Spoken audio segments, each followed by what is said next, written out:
Bienvenue sur le plateau d'Africa One dans l'émission Africa News. Voici les informations importantes de la semaine.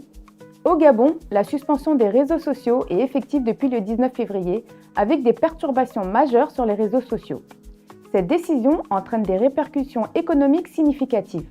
Les médias en ligne, dont les revenus dépendent largement du trafic généré par les plateformes sociales, dénoncent un manque à gagner immédiat.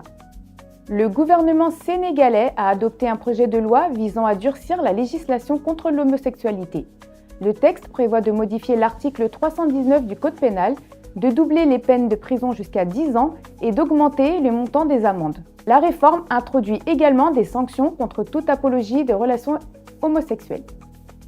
Les forces de police de 16 pays africains, en collaboration avec Interpol, ont arrêté 651 personnes dans le cadre de l'opération Carte rouge 2.0.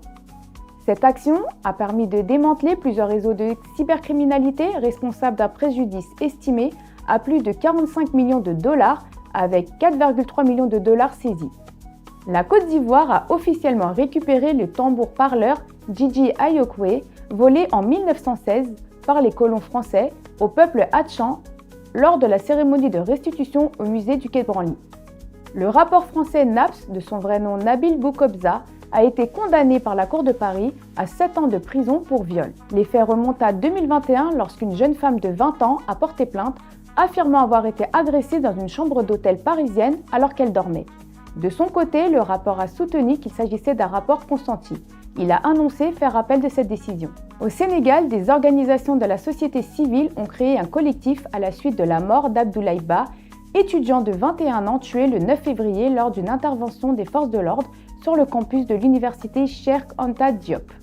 Des militants des droits humains et des représentants d'étudiants réclament que justice soit faite et appellent à une réforme des méthodes de maintien de l'ordre.